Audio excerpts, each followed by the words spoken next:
வணக்கம் உறவுகளே, எல்லாரும் எப்படி இருக்கீங்க? நல்லா இருக்கீங்களா? நானும் நல்லா இருக்கேங்க. இன்றைக்கி நம்ம பார்க்க போகிறது சுவையான வெண்டைக்காய் கிரேவி தான் எப்படி செய்யலான்னு நம்ம பார்க்க போகிறோம். ஒரு முறை இந்த மாதிரி தயிர் சேர்த்து வெண்டைக்காய் கிரேவி செஞ்சு பாருங்கள். ரொம்பவே டேஸ்ட்டு சூப்பராக இருக்கும். சூடான சாதத்தில் நீங்கள் ஒரு முறை ட்ரை பண்ணி பாருங்கள். திரும்ப திரும்ப ட்ரை பண்ணுவீங்க. அந்தளவுக்கு டேஸ்ட்டு சூப்பராக இருக்கும். இப்போ வாங்க இந்த வெண்டைக்காய் கிரேவி எப்படி செய்யலான்னு பார்த்துடலாம். இப்போ ஒரு கடாய் அடுப்பில் வச்சுக்கலாம்.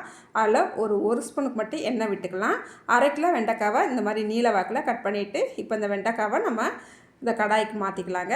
மாற்றிட்டு அடுப்பை சிம்மில் வச்சுக்கிட்டேவும் இந்த வெண்டைக்காவை ஒரு 4-5 நிமிஷத்துக்கு நல்லா வதக்கி எடுத்துக்கலாம். வெண்டைக்காய் இந்தளவுக்கு நல்லா சுருங்கி வரணும். இந்த அளவுக்கு வதங்கினா போதுங்க. இப்போ நம்ம வெண்டைக்காவை எடுத்துக்கலாம். இப்போ அதே கடாயிலேயும் மறுபடியும் 2 ஸ்பூனுக்கு எண்ணெய் சேர்த்துக்கலாங்க. சேர்த்துட்டு கொஞ்சமாக கடுகு சேர்த்துக்கலாம். கடுகு நல்லா பொரிஞ்சு வந்த உடனே ஒரு 1/4 ஸ்பூனுக்கு வெந்தயம் சேர்த்துக்கலாம். அதுக்கப்புறமா ஒரு 50 கிராம் சின்ன வெங்காயம், ஒரு பெரிய சைஸ் பல்லாரி வெங்காயம் நல்லா ரெண்டையுமே கட் பண்ணிவிட்டு இதோட சேர்த்துக்கலாங்க. சேர்த்துட்டு ஒரு 4-5 பல் பூண்டும் சேர்த்துக்கலாம். சேர்த்துட்டு நல்லா வெங்காயத்தை கண்ணாடி பதம் வர வரைக்கும் நல்லா வதக்கிக்கிறணும். கொஞ்சமாக கருவேப்பிலை சேர்த்துக்கலாம். ஒரு 3 பச்சை மிளகாய் சேர்த்துக்கலாங்க.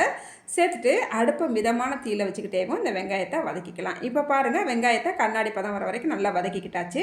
அதுக்கப்புறமா இது கூடயேவும் 3 மீடியம் சைஸ் தக்காளி பழத்தை நல்லா மிக்சியில் வலுவலுன்னு அடித்து எடுத்து வச்சுருக்கிறேன். இந்த தக்காளி பழத்தை சேர்த்துட்டு இப்போ இந்த குழம்புக்கு தேவையான அளவு உப்பும் சேர்த்துட்டு நல்லா ஒரு தடவை கலந்து விட்டுட்டு இந்த தக்காளியை மூடி வச்சு ஒரு 3-4 நிமிஷத்துக்கு அப்படியே விட்டுறலாம். தக்காளி நல்லா வெந்து வந்துடுங்க.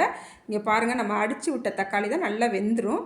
அதுக்கப்புறமா இதில் மசாலா பொடி சேர்த்துக்கலாம். வீட்டில் அரைச்ச மசாலா பொடி ஒரு 2.5 ஸ்பூன் சேர்த்துருக்கேங்க.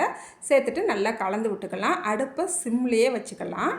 அதுக்கப்புறமா இது கூடவேவும் ஒரு 1/4 ஸ்பூனுக்கு மஞ்சத்தூள் சேர்த்துக்கலாங்க. இப்போ இது கூடவேவும் 200 கிராம் புளிக்காத கெட்டியான தயிர் சேர்த்துக்கலாங்க. தயிர் சேர்த்துட்டு தண்ணி எதுவும் சேர்க்க வேண்டாம். நல்லா ஒரு தடவை கலந்து விட்டுக்கலாம். இப்போ தயிர் சேர்த்துட்டு நல்லா கலந்து விட்டுக்கிட்டாச்சு. இப்போ இதை மூடி வச்சு ஒரு 2 நிமிஷத்துக்கு அப்படியே விட்டுறலாம்.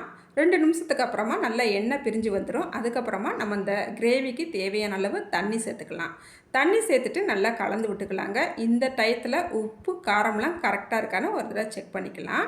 நல்லா கொதி வர ஆரம்பிக்கிட்டோம். இப்போ நம்ம இதை மூடி வச்சிடலாம். நல்லா கொதிக்க ஆரம்பிக்கிட்டுங்க. கொதிக்க ஆரம்பித்த பிறகு நம்ம வெண்டைக்காவை சேர்த்துக்கலாம். இப்போ மூடி வச்சு ஒரு 2 நிமிஷத்துலேயே நல்லா கொதி வர ஆரம்பிச்சிருச்சு. அதுக்கப்புறமா இதை நல்லா ஒரு தடவை கலந்து விட்டுட்டு இது கூடவேவும் எண்ணெயில் வதக்கி வச்சுருக்கிற வெண்டைக்காவை சேர்த்துக்கலாங்க. சேர்த்துட்டு நல்லா கலந்து விட்டுக்கலாம்.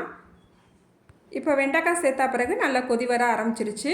இப்போ நம்ம மூடி வச்சிடலாம். மூடி வச்சு ஒரு 10 நிமிஷத்துக்கு நல்லா வேக விட்டுறலாம். அதுக்கப்புறமா நம்ம பார்க்கலாம். இப்போ மூடி வச்சு ஒரு 10 நிமிஷம் ஆயிடுச்சுது. நம்ம சேர்த்த தண்ணியெல்லாம் நல்லா வற்றி வெண்டைக்காய் சூப்பராக வெந்திருக்குது. நல்லா நம்மளுக்கு இந்த வெண்டைக்காய் கிரேவியும் கமகமன்னு வாசனையோட செம்ம டேஸ்ட்டாக ரெடி ஆயிடுச்சு. பொடிசாக கட் பண்ணிய மல்லி இலையும் சேர்த்துக்கலாம். நம்ம இன்றைக்கி குழம்புக்கு 2 ஸ்பூன் அளவு தான் எண்ணெய் சேர்த்துருந்தோம். அதனால் கொஞ்சமாக எண்ணெய் பிரிஞ்சு வந்திருக்குது. உங்களுக்கு நிறைய எண்ணெய் பிரிஞ்சு வரணும்னா கூட 2 ஸ்பூன் அளவு கூட நீங்கள் எண்ணெய் சேர்த்துக்குங்க. ஆனால் ஹெல்த்தியாக இருக்கணும்னா எண்ணெயை கம்மி பண்ணி நம்ம குழம்புகள் வச்சு பழகிக்கிறணும்.